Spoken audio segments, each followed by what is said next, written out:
கடுகளவும் பிசகாது பின்பற்றி ஒழுகிய அருமை சஹாபாக்கள் மீதும் தாபிஈன்கள், தபஅ தாபிஈன்கள், இமாம்கள், அவுலியாக்கள், சுஹதாக்கள், நாதாக்கள், நல்லவர்கள், நம்மவர்கள், குறிப்பாக புனிதம் நிறைந்த இந்த ஜுமாவுடைய மஜ்லிஸிலே அமர்ந்திருக்கும் நம் அனைவர்கள் மீதும் அல்லாஹு தஆலாவின் சாந்தியும் சமாதானமும் என்றென்றும் நின்று நிலவட்டுமாகுக. இறைவனின் இறையில்லமான் திரு கஅபா ஷரீஃபையும் இறை தூதுவரின் பூங்காவனம் ரௌலா ஷரீஃபையும் புனிதம் நிறைந்த பைத்துல் முகத்தஸையும் திரும்ப திரும்ப குடும்பத்தோடு சந்திக்கக்கூடிய நல்ல நசீபை வல்ல ரஹ்மான் நம் அனைவர்களுக்கும் தந்து அல்புரிவானாக.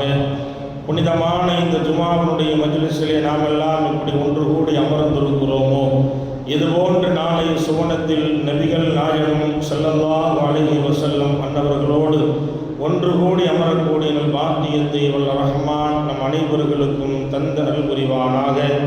எந்த களிமாவை ஏற்று இந்த உலகத்திலே நாம் நம்முடைய வாழ்க்கையை நடாத்தி கொண்டிருக்கிறோமோ, அக்களிமாவின் பிரகாரம் வாழ்ந்து மரணிக்கக்கூடிய வேளையில் லா இலாஹ இல்லல்லாஹ் முஹம்மதுர் ரசூலுல்லாஹ் என்ற களிமாவை மொழிந்த நிலையில் மரணிக்கக்கூடிய நல்ல நசீபை வல்ல ரஹ்மான் நம் அனைவர்களுக்கும் தந்து அருள் புரிவானாக என்ற துஆவோடு இந்த ஜுமாவினுடைய பிரசங்கத்தை நான் துவக்கம் செய்கிறேன். கண்ணியத்திற்கும் மரியாதைக்கும் உரிய அல்லாஹ்வின் நல்லடியார்களே, அருமை இஸ்லாமிய பெரியார்களே, அல்லாஹ்வுடைய மகத்தான கிருபையால் இன்ஷா அல்லாஹ் இன்னும் சில தினங்களில் இந்திய திருநாட்டினுடைய குடியரசு விழாவை கொண்டாடுகிற அதே வேளையில் தொடர்ந்து புனிதம் நிறைந்த நபிகள் நாயகம் ஸல்லல்லாஹு அலைஹி வஸல்லம் அவர்கள் மிஅராஜ் பயணத்தை மேற்கொண்டார்கள். அந்த தினத்தையும் நாம் எதிர்நோக்கி அமர்ந்திருக்கிறோம். ரப்புல் ஆலமீன் அனைத்து நிகழ்வுகளிலும் ஆரோக்கியத்தோடு பங்கேற்கிற நல்ல நசீபை நம் அனைவர்களுக்கும் வழங்கி புரிவானாக. கண்ணியத்திற்குரிய பெருமக்களே, இந்திய திருநாடு சுதந்திரம் அடைந்து குடியரசு என்று சொல்லுகிற ஆட்சி அமைக்கப்பட்டு கிட்டத்தட்ட 76 ஆண்டுகளை அது அடைந்திருக்கிறது. பொதுவாகவே 1947 இந்தியாவிற்கு ஆங்கிலேயருடைய ஏகாதிபத்தியத்திலிருந்து விடுதலை கிடைக்கப்பட்டது. இந்திய திருநாடு சுதந்திரம் அடைந்தது. அதற்கு பிறகுதான் சுதந்திரம் அடைந்த பிறகு எல்லா தலைவர்களும் ஒன்று கூடி பன்முகத்தன்மை நாடாக இந்த நாடு அறிமுகப்படுத்தப்பட்டு அனைத்து மதத்தவர்களுக்கும் உண்டான ஒரு அற்புத சட்ட திட்டங்கள் எழுதப்பட்டு 1950 குடியரசு என்று சொல்லுகிற ஆட்சி அமைக்கப்பட்டது. எனவேதான் இந்தியாவை பொறுத்தவரை இந்திய திருநாடு சுதந்திரம் அடைந்த நேரத்தில் அந்த நாளை ஞாபகப்படுத்தி ஆங்காங்கே சுதந்திர கொடிகள் ஏற்றப்படும். அதே போன்று ஆட்சி அமைக்கப்பட்ட குடியரசு தினத்தையும் ஜனவரி 26 நாம் என்ன செய்வோம் என்று சொன்னால், குடியரசு அமைக்கப்பட்டதால் அன்றும் இந்திய தேசிய கொடியை ஏற்றி நாட்டினுடைய சட்டத்திட்டங்களை பற்றி தலைவர்கள் வலியுறுத்தி பேசுகிற நிலைகள் எல்லாம் ஆங்காங்கே இந்தியாவிலே பல்வேறு பகுதிகளில் நடைபெறுவதை நாம் பார்க்கிறோம். அந்த அடிப்படையில் தான் வரக்கூடிய ஞாயிற்றுக்கிழமை இந்திய திருநாடு சுதந்திரம் பெற்று குடியரசு என்று சொல்லுகிற ஆட்சி அமைக்கப்பட்ட ஒரு அற்புதமான ஒரு நாள். அரசியலமைப்பு சட்டம் நிறைவேற்றப்பட்ட நாள். அன்றைய பாராளுமன்றத்தில் 284 பாராளுமன்ற உறுப்பினர்களும் ஜனாதிபதியினுடைய கையெழுத்தோடு 1950 ஜனவரி 26 குடியரசு என்பது அறிமுகப்படுத்தப்பட்டது, அமுல்படுத்தப்பட்டது.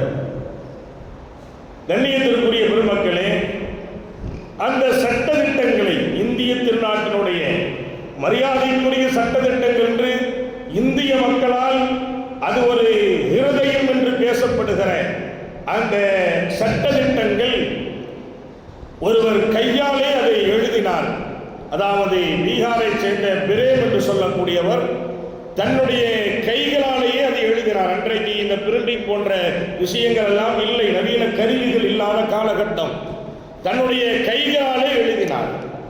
இது 2 மொழிகளில் எழுதப்பட்டது. இந்திய திருநாட்டினுடைய அரசியலமைப்பு சட்டம் 2 மொழிகளில் எழுதப்பட்டது.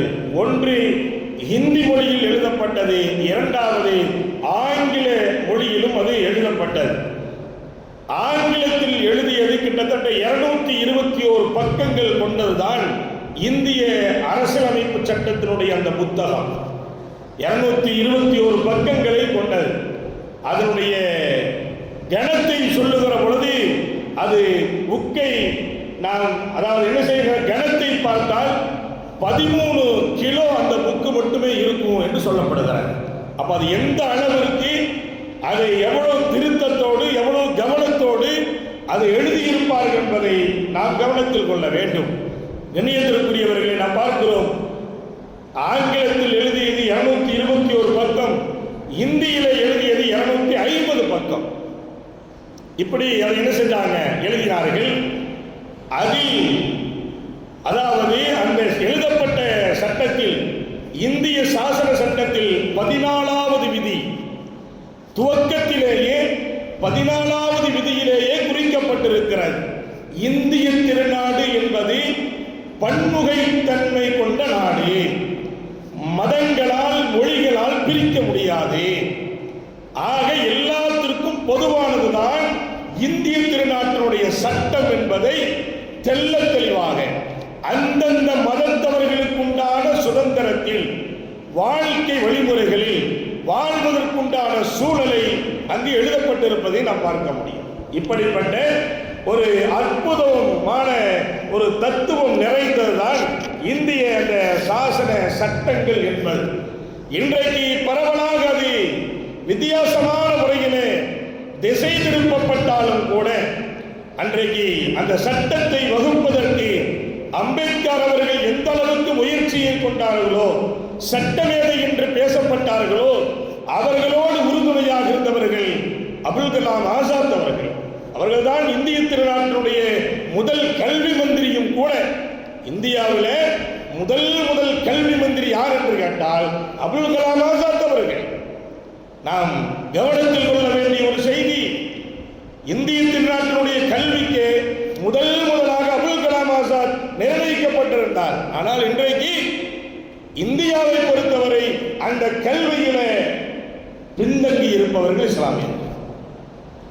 இந்தியாவுடைய அரசியல் சட்டம் நிர்ணயிக்கப்பட்ட பிறகு முதல் கல்வி மந்திரி இஸ்லாமிய சமூகத்தை சேர்ந்தவர். ஆனால் அந்த சமூகம் தான் இன்றைக்கு அந்த கல்வியில பின்தங்கி இருக்கிறார். ஆர்வம் இல்லாதவர்களாக நாம் இருந்து கொண்டிருக்கிறோம். இன்றைக்கு ஓரளவுக்கு கிட்டத்தட்ட ஒரு 5-6 ஆண்டுகளாக அதன் மீது நாம் கவனம் செலுத்தினாலும் கூட நாம் நம்முடைய எல்லையை இன்னும் தொடவில்லை. நம்முடைய எல்லையை இன்னும் நாம் தொடாமல் இருந்து வருகிறோம். ஆக அரசியலமைப்பு சட்டம் என்பது, இந்திய திருநாட்டினுடைய அரசியலமைப்பு சட்டம் என்பது அது பாரம்பரியமானது, பாதுகாக்கக்கூடியது. இன்றைக்கு அதுவெல்லாம் சில இடங்களில் அது வித்தியாசமான முறையில் திருப்பப்படுகிறதே தவிர அதை முழுமையாக மாற்ற முடியுமா என்று சொன்னால் மாற்ற முடியாது. அது இரவிலே சட்டங்களை நிறைவேற்றினாலும் சரி, பகலிலே சட்டங்களை நிறைவேற்றினாலும் சரி, எல்லா மக்களும் உறங்கிக் கொண்டிருக்கிற பொழுது நிறைவேற்றினாலும் சரி, எந்த சூழ்ச்சியை கையாண்டாலும் ஒரு கட்டத்தில் அவர்கள் தோல்வியை சந்திப்பார்கள். முடியாது. மிகப்பெரிய ஒரு தியாகத்திற்கு பிறகு உருவாக்கப்பட்டதான் இந்திய திருநாட்டினுடைய சுதந்திரமும் இந்திய திருநாட்டினுடைய அரசியலமைப்பு சட்டம். யாரோ எவரோ சொல்லுவதை போன்ற அல்ல. இன்றைக்கு அதாவது பேருக்காக வேண்டியும் புகழுக்காக வேண்டியும் தன்னுடைய ஆதிக்க வரியை செலுத்துகிறார்களே, அவர்கள் அந்த நேரத்தில் சுகங்களை அனுபவித்துக் கொள்ளலாமே தவிர அது நிரந்தரமாகிவிட முடியாது.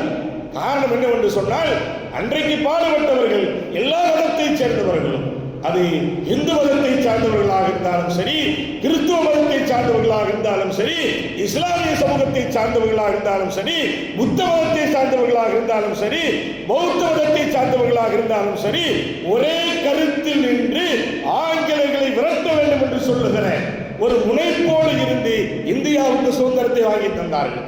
இஹ்லாஸான எண்ணம் அவர்களிடத்தில் இருந்தது, தூய்மையான எண்ணம் அவர்களிடத்தில் இருந்தது, உள்நோக்கம் அவர்களிடத்தில் இல்லை.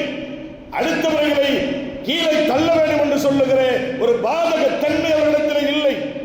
உயிரை கொடுத்தார்கள், உடலை இழந்தார்கள், தன்னுடைய இருப்பிடத்தை இழந்தார்கள், எல்லாம் இழந்தார்கள், இஹ்லாஸோடு பாடுபட்டார்கள். எனவே அப்படி இஹ்லாஸோடு பாடுபட்ட ஒரு நாட்டினுடைய சுதந்திரத்தை ஏதோ சில வந்தேரிகள் வந்து அதை கைப்பற்றலாம் என்று சொன்னால் அது நிச்சயமா முடியாது. அவர்களுடைய முயற்சி நமக்கெல்லாம் ஒரு மாயை போன்ற காட்சி அளிக்குமே தவிர அதில் அவர்கள் வெற்றி பெற முடியாது. நிச்சயமாக அவர்கள் அதில் தோல்வியைத்தான் சந்திப்பார்கள். கண்ணியத்திற்குரிய பெருமக்களே, ஆக ஆட்சி அதிகாரம் என்பது அது அல்லாஹ்வுக்குரியது. இஸ்லாமை பொறுத்தவரை நமக்கு தெரியும், அதிகாரம் என்பது அது அல்லாஹ்வுக்குண்டானது. நமக்கு ஏதோ சின்ன அதிகாரம் கிடைத்து விட்டது என்பதற்காக வேண்டி நமக்கு மமதை வந்து விடக்கூடாது.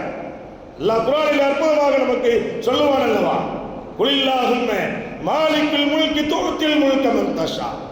அல்லாஹ் என்ன சொல்றான்? அதாவது நபியே நாயகமே, மக்களிடத்தில் நீங்கள் சொல்லுங்கள், மக்களிடத்தில் நீங்கள் சொல்லுங்கள், ஆட்சி அதிகாரத்திற்கு அதிபதி யார்? அல்லாஹ் என்பதை மக்களுக்கு நீங்கள் சொல்லுங்கள்.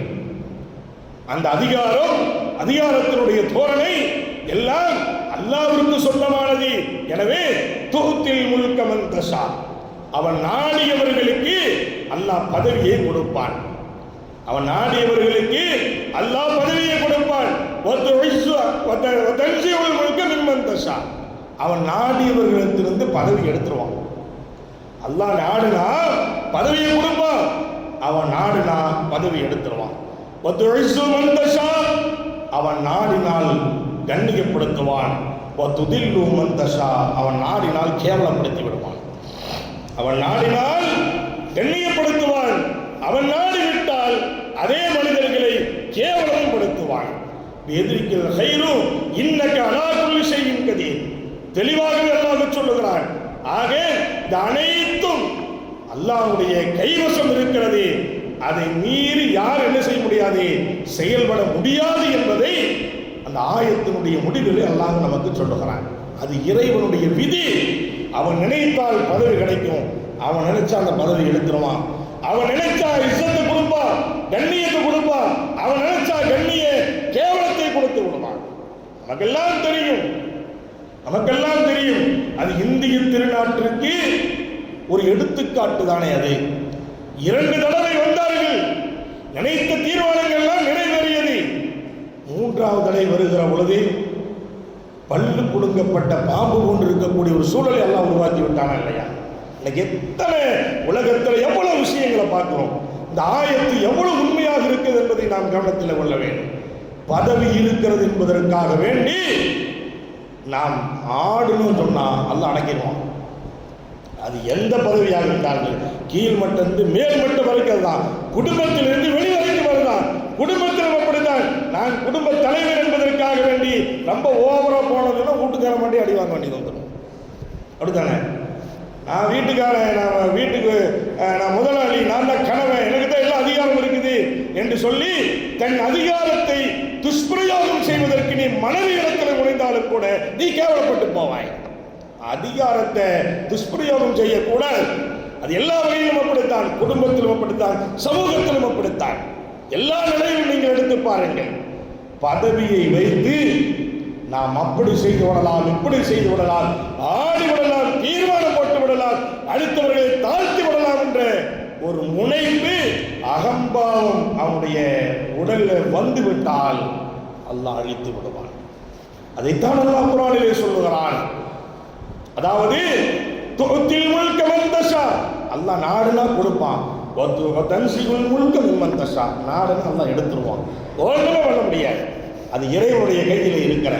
அதே போன்றுதான் நாடினால் கண்ணியப்படுத்துவான், நாடினால் அல்லாஹ் அவர்களை கேவலப்படுத்தி விடுவான். எத்தனை எத்தனை நாட்டினுடைய தலைவர்கள் நமக்கெல்லாம் தெரியும் அல்லவா, எவ்வளவு வரலாறுகளை பார்த்திருக்கிறோம். ஒரு நாட்டில் அதிபராக இருக்கிற பொழுது அவனுக்கு கொடுக்கப்படுகிற வரவேற்புகள், அவனுக்கு கொடுக்கிற மரியாதைகள், அந்த அதிகாரம் அவனுடைய கரத்திலிருந்து போய்விட்டால் யாருமே அவர்களை மதிக்க மாட்டார்கள். எத்தனை அதிபர்கள் இருக்கிறார்கள். ஏன் உலக நாடுகளிலேயே வல்லரசு என்று போடப்படுகிற அமெரிக்காவுடைய முன்னாள் ஜனாதிபதிகளுடைய நிலைகளை எண்ணி பாருங்கள், முன்னாள் அதிபர்களுடைய நிலைகளை எண்ணி பாருங்கள். அந்த அதிகார பலத்தில் இருக்கிற பொழுது, அவர்கள் மக்களுக்கு மத்தியிலே பவனி வருகிற பொழுது, நாட்டுக்கு நாள் அவர்களுடைய சுற்றுப்பயணங்கள் இருக்கிற பொழுது அவர்கள் எப்படி இருந்தார்கள்? இன்னைக்கு அவருடைய நிலைகளை நினைச்சு பாருங்க. இன்னைக்கு அவருடைய நிலைகளை நினைச்சு பாருங்க. சாதாரண நமக்கு உதாரணமா விளங்குறதுக்கு நம்ம சொல்லணும் அப்படின்னா, நம்ம ஊர்ல ஒரு அமைச்சர் இருக்காருன்னு வச்சுங்களேன். அவர் ஒரு அமைச்சராக இருந்தால் அந்த அமைச்சர் வருகிற பொழுது அவருக்கு முன்னாடி ஒரு 10 கார் வரும், பின்னாடி ஒரு 10 கார் வரும். அவர் இறங்குறதுக்கு முன்னாடி அவர் வெளியே தெரியாத அளவுக்கு மூடிடுவாங்க, மக்கள் சுற்றிடுவாங்க. அதே அந்த அமைச்சர் போஸ்ட் போயிடுச்சுன்னு வச்சுங்களேன், அவர் மட்டும் தனியாக வந்து தனியாக போயிடணும், அவ்வளோதான். யார் வர்றான்னு தெரியாது, யார் போறான்னு தெரியாது, அடையாளமே இருக்காது. அதிகாரம் என்பதற்கும் அதிகாரம் இல்லாமல் இருக்கின்றான சூழலை நாம் கவனத்தில் கொள்ளுகிறோம். கண்ணியத்திற்குரிய பெருமக்கள், எனவேதான் அந்த அதிகாரத்தை வைத்து எதையும் சாதித்து விட முடியாது. நம்ம பார்க்கிறோம், இந்திய அரசியல் அமைப்பு சட்டம் என்பது மிகப்பெரிய ஒரு தியாகத்திற்கு பிறகு எழுதப்பட்ட சட்டம். அதை வைத்து மமதையோடு மக்களிடத்தில் நடந்து கொள்ளலாம் என்று சொன்னால் ஒரு நாள் அல்லாஹ் காலவாரி தப்பி விடுவான், அவனால் எழுந்திருக்க முடியாது. அப்படிப்பட்ட ஒரு சூழல் அவர்களுக்கு ஏற்பட்டுவிடும். அதனால தான் மக்களுக்கு மத்தியிலே அதிகாரம் வருகிற பொழுது பரஸ்பரம் மக்களுக்கு மத்தியிலே நெருக்கத்தோடு இருக்க வேண்டும், பிரியத்தோடு இருக்க வேண்டும். நபிகள் நாயகம் ஸல்லல்லாஹு அலைஹி வஸல்லம் அவர்கள் சொல்லுவார்கள், ഖിയാർ அய்யும்மத்திக்கும் அல்லதீன துஹிப்பூனஹும் வ யுஹிப்பூனகும். ஸல்லல்லாஹு அலைஹி வஸல்லம் சொல்றாங்க, உங்களில் தலைவர்கள் நல்லவர்கள் யார் தெரியுமா? உங்களில் தலைவர்கள் நல்லவர்கள் யார் தெரியுமா? நீங்கள் அவர்களை நேசிப்பீர்கள்.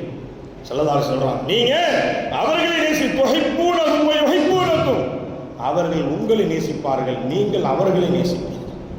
அதிகாரம் படைத்தவர்கள் அப்பானா சே அப்பா மோசமான ஆளப்பா சொல்ல மாட்டாங்க. நீங்கள் மக்கா மகா இவர் பரவாயில்லப்பா, பொறுப்பு இருந்தால் அப்படி இருக்கிறார், அதிகாரம் இருந்தால் இப்படி இருக்கிறார். மக்கள் அவர்களை நேசிப்பார்கள், அவர்களும் மக்களை நேசிப்பார்கள். நம்ம எதா இருந்தாலும் பொறுப்பு இருக்கணும், கவனமாக இருக்கணும், மக்களுக்கு இதை செய்யணும், மக்களுக்கு அதை செய்யணும், அந்த முனைப்பு இருக்க வேண்டும், அந்த பிரியம் ஏற்படும். அடுத்து சொல்லுவாங்க ஸல்லல்லாஹு அலைஹி வஸல்லம், யுஸல்லூன அலைக்கும். அதே நேரத்தில் உங்கள அவர் என்ன செய்வார்? உங்களுக்கு துஆ செய்வார். ஒரு சொல்லூன அலையும், நீங்க அவருக்காக துஆ செய்வீங்க. தலைவர் யார் இருப்பாரு?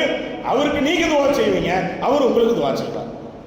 எவ்வளவு அற்புதமான வார்த்தை ஸல்லல்லாஹு அலைஹி வஸல்லம் சொல்றாங்க.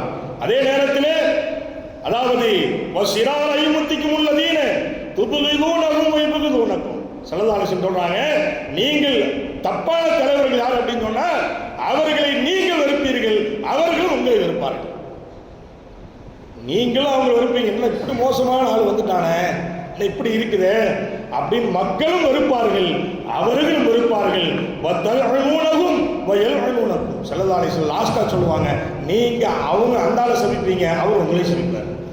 அவன் நாசமா போயிடுவான்ப்பா, அவன் உருப்பிடக்கூடாதுப்பா, பொறுப்புல இருந்துட்டு இப்படிப்பட்ட ஆட்டம் போடுறான்ப்பா, அதிகாரத்தை வச்சு ரொம்ப ஆட்டம் போடுறான். நம்ம நல்ல துவா செஞ்சுட்டு தான் இருக்கிறோம்.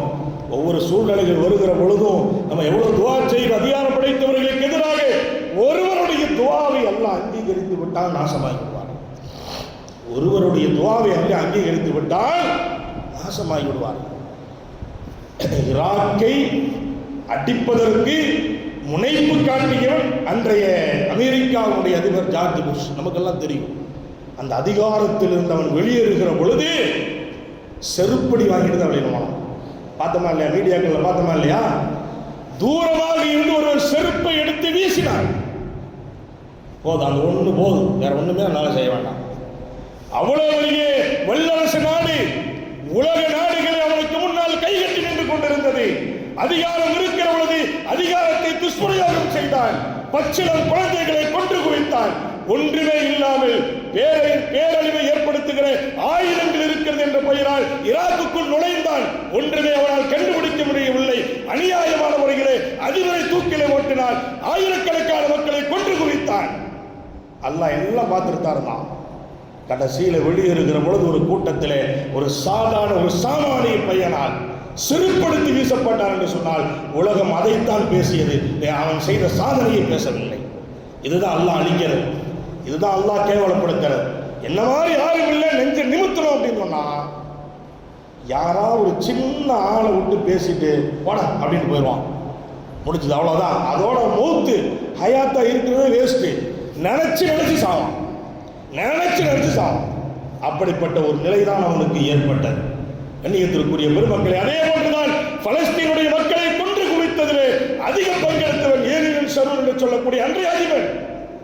பல ஆண்டுகள் சக்கராத்தில் கிடந்தான். பச்சை தண்ணி அவனுக்கு வாயில இறங்கல. அதைத்தான் மக்கள் பேசினார்கள், அவனுடைய சாதனை பேசப்படவில்லை.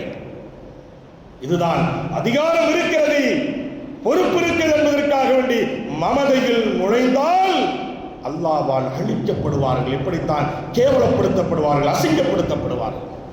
கண்ணியத்திற்குரியவர்களே, அதனால தான் இந்திய அரசியல் சட்டம் என்பது, அதாவது இந்தியாவுடைய சட்ட திட்டங்கள் என்பது இந்திய மக்களால் அது இருதயமாக கருதப்படுகிறது.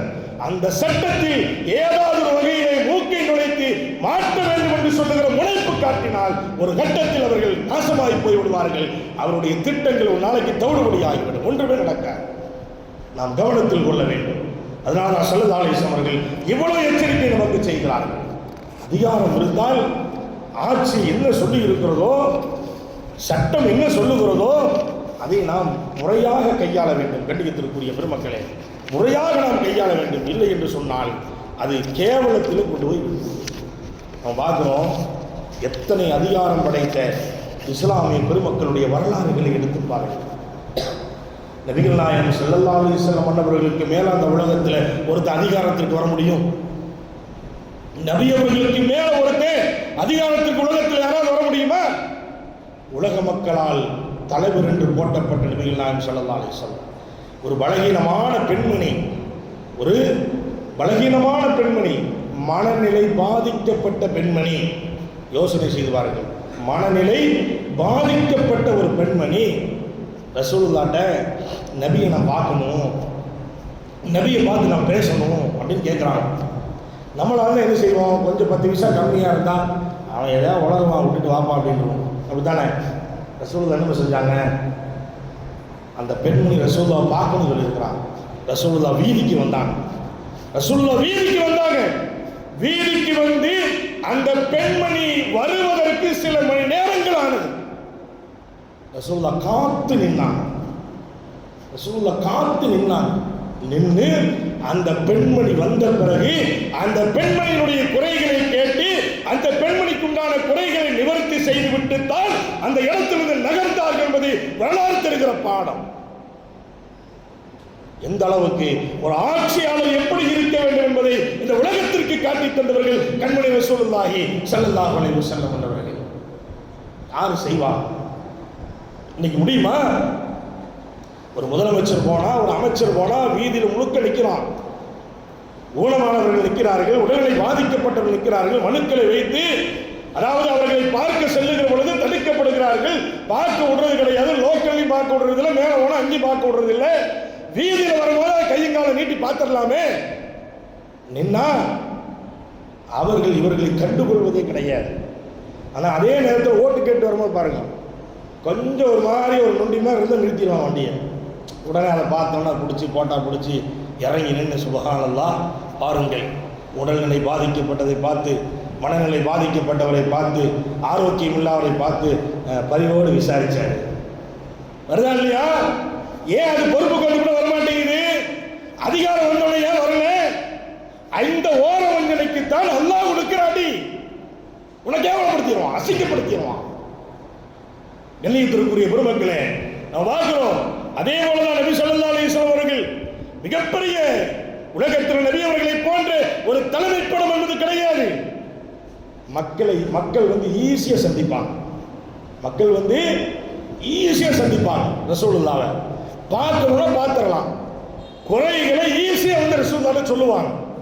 அதே போலதான் அவர் தலைவர் தானே இருக்க மாட்டாங்க. ரசூலுல்லாஹ்க்கு பக்கத்திலேயே சேர்ந்து உட்காருவாங்க. ரசூலுல்லாஹ்க்கு பக்கத்திலேயே சேர்ந்து உட்காருவாங்க. இன்னைக்கு முடியுமா அது? எவனையாவது போய் தலைவர்களை சந்திரி சொல்லுவான், 25 வருஷமா நான் தவம் கிடந்துங்க பக்கத்தில் போய் இருந்து ஒரு போட்டோ அடிக்குதுன்னு சொல்லி இப்போ தாங்க தலைவரை பார்க்கவே முடிஞ்சதுவான். இருக்கா இல்லையா? அதில் தான் நம்ம ஆளுகளுக்கு அதை போய் பார்க்குறாலும் சொர்க்கம் கிடச்ச மாதிரி. தலைவர் கூட போட்டோ எடுத்துட்டா சொர்க்கம் வாஜிபாயிடுச்சு. அல்லா தலைவரோட போட்டோ எடுத்துட்டா நேரடியாக சொர்க்கத்துக்கு போயிரு, உனக்கு விசாரணையே இல்லை அப்படின்னு சொன்ன மாதிரி. அது சுபானெல்லாம் ஏதாவது நடிகையும் கூட நின்றணும். ஏதாவது நகை கடைக்கு துணி கடையை ஓப்பன் பண்ணுறதுக்கு ஏதாவது நடிகை வந்துட்டா நம்மளால தான் முன்னாடி போய் நிற்கலாம் மோர கடையை பார்க்குறதுக்கு. ஏன்னா கூட இன்னும் போட்டோ எடுக்கிறாங்க. அப்போ எதுக்கு இதை சொல்லுகிறேன் என்று சொன்னால், நபிகள் நாயகம் ஸல்லல்லாஹு அலைஹி வஸல்லம் அவர்கள் உலகத் தலைவர்களாக இருக்கிறார்கள். மக்கள் ஈஸியாக சந்தித்தார்கள், இலகுவாக சந்தித்தார்கள், குறைகளை இலகுவாக சொன்னார்கள். அவருடைய குறைகள் உடனடியாக நிவர்த்திகள் செய்யப்பட்டது. நபி அவர்களோடு தோள் சேர்ந்து அமர்ந்தார்கள். அப்படியெல்லாம் இருந்தாங்க. நம்ம யோசனை செய்து பார்க்கிறோம். பாசத்திற்குரிய பெருமக்களே, எவ்வளவு அற்புதமான அதிகாரம் இருக்கக்கூடியவர்கள் எப்படி இருக்கணுங்கிற பாடத்தை நடத்தினார்கள் பெருமானார் ஸல்லல்லாஹு அலைஹி வஸல்லம். பாடத்தை நடத்தி இருக்கிறார்கள். அதே போலத்தான், அதாவது மதீனால ரசூலுல்லாஹ் இருக்கிறாங்க. திடீர்னு கிளப்பி விட்டாங்க, மதீனாவை தாக்குவதற்காக ஒரு படை வந்துட்டு இருக்குது அப்படின்னு அறிக்கை விட்டாங்க. அந்த கிளப்பி விடுறதுல நம்மளால ரொம்ப கை வந்த கலை நம்மளால இருக்கு. சும்மாவது எதையாவது ஊதி விட்டு போயிடுறாங்க. வீதியில் வரவங்க எதையாவது சாயக்கடையில் சொல்லிட்டு அப்படியே போயிடுறது. அது அப்படி ஊரே சுற்றிட்டு இருக்கும். கடைசியில் பார்த்தா ஒன்றுமே இருக்காது. எந்த விஷயமா இருந்தாலும் சரி, பரப்புறதுல ஃபர்ஸ்ட் ஆளு தான். எங்கேயோ ஒரு ஈச்சை பரவுதாமல் நோய் வந்துருச்சுன்னா இங்கே இருக்கிறவங்களால தண்ணி மூடு, அதை மூடு, அதை போடு, இதை போடு, மாஸ்க்கு போட்டுக்க, பார்த்துனா அங்கே போய் இதுவோ பள்ளிவாசலுக்குள்ள ஆளை விடாத, செருப்பு கழட்டி வை. கடைசியில் பார்த்தா அந்த மாதிரி ஒன்றுமே இல்லைன்ட்டான். இந்த மாதிரி இது பரப்பி விடுறதுல கை வந்த கலை. ஒரு 2-3 நாளைக்கு முன்னாடி சுபுவுக்கு முன்னாடி கூட இந்த பரப்புறது என்ன பயான்னு சொல்லியிருப்பேன். இந்த வதந்தியை கிளப்புற ஆளுகள் இப்படி அப்படின்னு. இப்போ இந்த மாதிரி வதந்தியை கிளப்பி விட்டாங்க. மதீனாவை தாக்குவதற்கு ஒரு படம் வருது அப்படின்ட்டாங்க. இப்படி வந்தா ஊருக்குள்ள இப்போ தமிழ்நாடு தாக்குறதுக்கு கேரளாந்து ஒரு குரூப் வருதுன்னு வச்சுக்குவேன். அதை பார்க்கறதுக்கு யார் போவா? அதுக்கு சில ஆளுகளை வச்சிருப்பாங்க. காவல்துறை இருக்கிறது, ராணுவம் இருக்கிறது. அந்த மாதிரி ஆளுகள் போவாங்க, பார்ப்பாங்க, இந்த மாதிரி செய்வாங்க. இப்போ தெரிஞ்ச உடனே ரசூலுல்லாஹ் என்ன செஞ்சாங்க, அபூத்தல்லார் அவங்க கூப்பிட்டாங்க, எங்கள் வாப்பான்னு கூப்பிட்டாங்க. உன் குதிரை எங்கள் ஒட்டகம் எங்கேன்னு கேட்டாங்க. இருக்குது யார சொல்ல கொண்டான்னு கேட்டாங்க. வாங்கி குதிரை மேலே ஏறி உட்காந்து, ஒட்டகத்து மேலே ஏறி உட்காந்து தானாக போகிறாங்க. மதீனாவோட எல்லைக்கு போகிறாங்க. அப்படி யாராவது வர்றாங்க, படம் எடுத்துகிட்டு வர்றாங்க, பார்க்கலாம் அப்படின்னு. நம்ம ஆளுகளாக இருந்தால் நம்ம தான் அடித்து சாகணும். தலைவனுக்கு ஒன்றுமே ஆகாது. தொண்டன் தான் சாகுவான். எங்கேயாவது மாநில தலைவர் சட்டார் எங்கேயாவது இருக்குதா? வரவே வராது. அப்போ என்ன கேட்டீங்கன்னா, நபிகள் நாயகம் ஸல்லல்லாஹு அலைஹி வஸல்லம் ஒட்டகத்தில் ஏறி அமர்ந்து கொண்டு ஊர் மக்களை வெளியில போக சொல்லல, நீங்க போய் பாருங்கன்னு சொல்லல, அசம்பாவிதங்கள் நடந்து விடலாம் என்பதற்காக வேண்டி தான் அல்லாஹ்வுக்கு அதை பதில் சொல்ல வேண்டும் என்பதற்காக வேண்டி ஒட்டகத்திலே ஏறி அமர்ந்து மதீனாவுடைய ஓரப்பகுதிகளில் சுத்தி அந்த மாதிரி ஒண்ணும் இல்லை ஊருக்குள்ள வந்தாங்க. அன்பு மக்களே, மதீனாவை நோக்கி எந்த படையும் வரல, சகஜ நிலையில நீங்கள் இருக்கணும் அறிவிப்பு செய்தார்கள். கண்மணி ரசூலுல்லாஹி ஸல்லல்லாஹு அலைஹி வஸல்லம். இன்னைக்கு போவானா? எந்த தலைவரால் போவானா? நல்லா கொஞ்சம் குளிர் அடிக்கிற நேரத்தில் பிரதமர் காஷ்மீருக்கு போய் சொட்டர் போட்டு போட்டா கொடுப்பார்.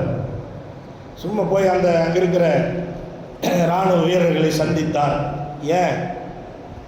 குண்டு வீசுற நேரத்தில் போட்டுமே பார்க்கலாம், யுத்தம் நடைபெற நேரத்தில் போட்டுமே பார்க்கலாம். இது யாரும் இல்லாத நேரத்தில், ஒன்றும் தெரியாத நேரத்தில் புடக்கணும் போய் அங்கே போய் இறங்கி அதிகாரிகள்லாம் கூட்டு இராணுவத்தையெல்லாம் கூட்டு சுற்றி நின்று போட்டோ எடுத்து போட்டுட்டு அசலாம் பண்ணி வீட்டில் தூங்கிடுறது. ஆனால் நபி ஸல்லல்லாஹு அலைஹி வஸல்லம் தலைவன் என்றால் யார் இந்த உலகத்திற்கு காட்டி தந்தார். அதிகாரம் என்றால் யார், அதிகாரம் கையில் இருந்தால் எப்படி இருக்க வேண்டும் இந்த உலகத்திற்கு காட்டினார்கள். கண்மணி ரசூலுல்லாஹி ஸல்லல்லாஹு அலைஹி வஸல்லம் அவங்களுடைய வாழ்க்கையை அப்படியே பின்பற்றினார்கள் சஹாபாக்கள். கொஞ்சம் கூட என்ன செய்யல, மாறல. அவங்க ரசூலுல்லாஹ் அப்படி காமிச்சு தந்தாங்க, அதே நிலையை கையாண்டார்கள் சஹாபாக்கள் மக்கள். நம்ம பார்க்கிறோம், ஹஜ்ரத் உமர் இப்னு கத்தாப் ரலியல்லாஹு அன்ஹு ஒரு ஹஜ்ஜினுடைய நேரம் எல்லா மக்களையும் ஒவ்வொரு இடத்துல ஒன்று சேர்த்துவாங்க.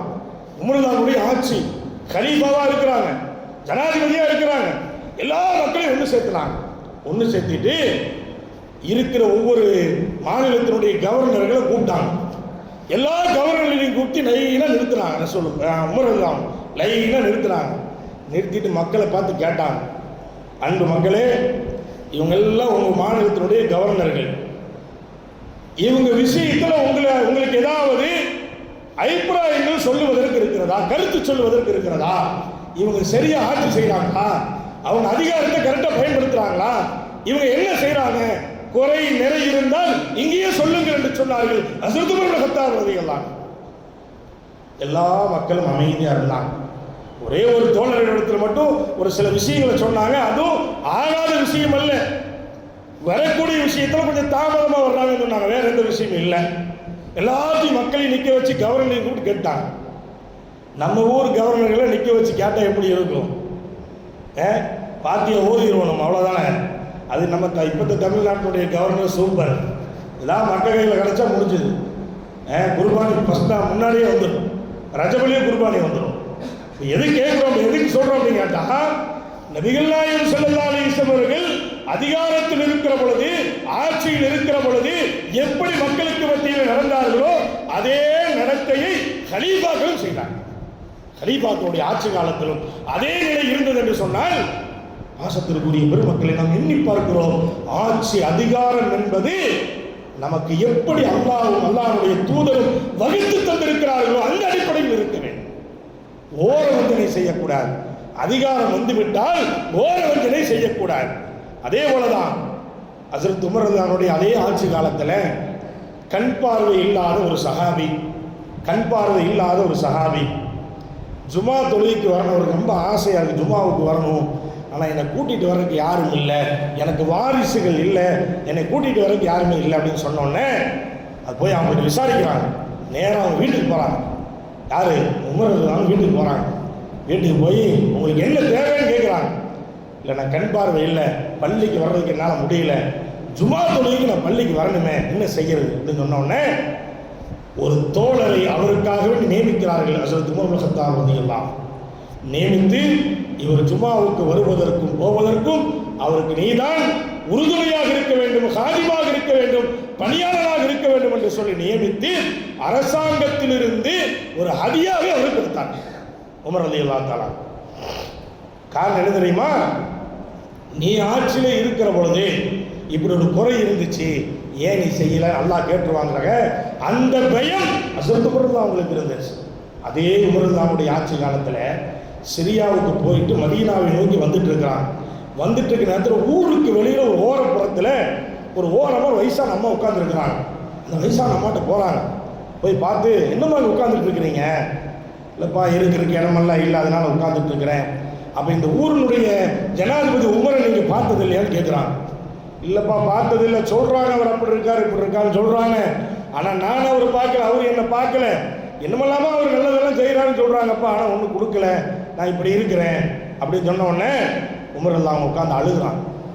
உமர் ரலியல்லாஹு அழுகுறாங்க. அழுதுட்டு என்ன தெரியுமா சொன்னாங்க? அந்த அம்மாவுக்கு இருப்பிடத்தை ஏற்படுத்தி நான் தான் அந்த உமர், ஏன் நீங்கள் இடத்துல இந்த கருத்தை சொல்லாமல் இருந்தீர்கள்? நாளை அல்லாஹ்விடத்தில் நான் குற்றவாளியாக இருப்பேனே. என் ஊரில் இருக்கிற ஒரு பெண்மணி, வயதானவர், தங்குவதற்கு இடமில்லாமல், உண்ணுவதற்கு உணவில்லாமல், உடுத்துவதற்கு ஆடை இல்லாமல் இப்படி இருந்தால் நாளை நான் அல்லாஹ்வுக்கு குற்றவாளியாகி விடுவேன் என்று சொல்லி அந்த பெண்மணியை அழைத்து வந்து இருப்பிடத்தை ஏற்படுத்தி, உணவு உடைகளை ஏற்படுத்தி அந்த பெண்ணிடத்தில் துஆவை பெற்று சென்றார்கள் ஹஸ்ரத் உமர் இப்னு கத்தாப் ரலியல்லாஹு தஆலா. யோசனை செய்து பாருங்கள், ஆட்சியில் இருக்கிற பொழுது, அதிகாரத்தில் இருக்கிற பொழுது எவ்வளவு அச்சம் அவர்களுக்கு இருந்திருக்கிறார். ஆனால் இன்னைக்கு ஆங்காங்கே இன்ஷா அல்லாஹ் வரக்கூடிய ஞாயிற்றுக்கிழமை குடியரசனுடைய கொடிகள் ஆங்காங்கே ஏற்றப்படும். 76வது குடியரசு தினம் ஆங்காங்கே குடியரசு கொடியில் ஏற்றப்படும். இந்திய சாசன சட்டம் நிர்ணயிக்கப்பட்ட நாள், அதனுடைய சட்டத்திட்டங்கள் அமுலுக்கு வந்த நாள் 1950 அந்த சட்டம் அமுலுக்கு வந்து மக்களுக்கு மத்தியிலே பிரகடனப்படுத்தப்பட்ட நாள் ஜனவரி 26.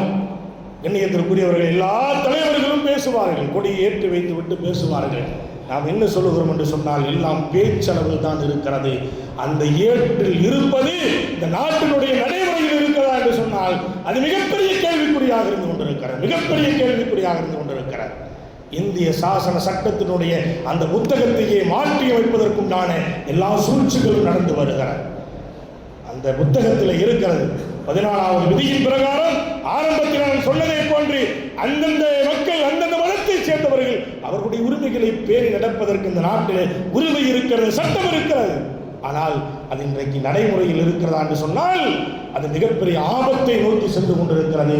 ஆனால் அந்த ஆபத்துகள் ஏதாவது அது நாம் ஈசனை போன்றுதான் என்று இருந்தாலும் கூட, அது வரும் ஒரு நாள் போயிடும் அவ்வளவுதான் என்று இருந்தாலும் கூட சமூகம் கவனத்தில் இருக்க வேண்டிய ஒரு கடமை உணர்வு நமக்கு இருந்து கொண்டிருக்கிறது. இந்திய திருநாட்டினுடைய அந்த அரசியலமைப்பு சட்டம் பாதுகாக்கப்பட வேண்டும். அது முன்னோர்களால் உருவாக்கப்பட்டது.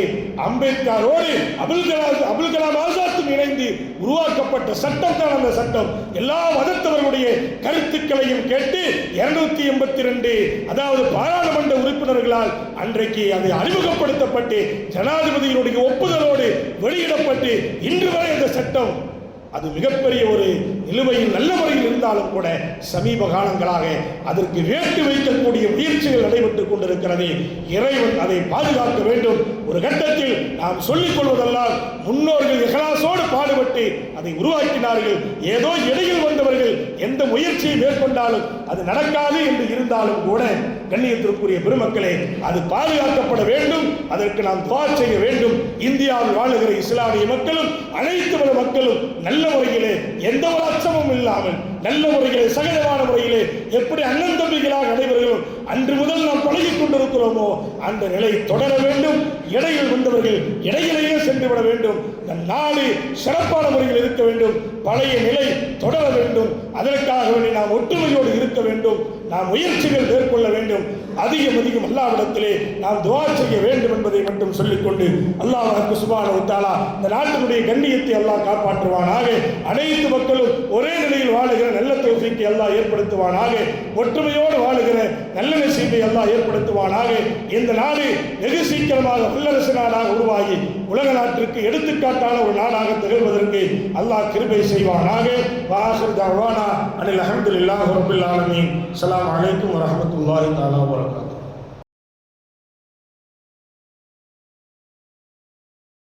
கடகடலும் பிசகாது பின்பற்றி ஒழுகிய அருமை சஹாபாக்கள் மீதும் தாபிஈன்கள் தபஅத் தாபிஈன்கள் இமாம்கள் அவுலியாக்கள் சுஹதாக்கள் நாதாக்கள் நல்லவர்கள் நம்மவர்கள் குறிப்பாக புனிதம் நிறைந்த இந்த ஜுமாவினுடைய மஜ்லிஸிலே அமர்ந்திருக்கும் நம் அனைவர்கள் மீதும் அல்லாஹு தஆலாவின் சாந்தியும் சமாதானமும் என்றென்றும் நின்று நிலவட்டுமாகுக.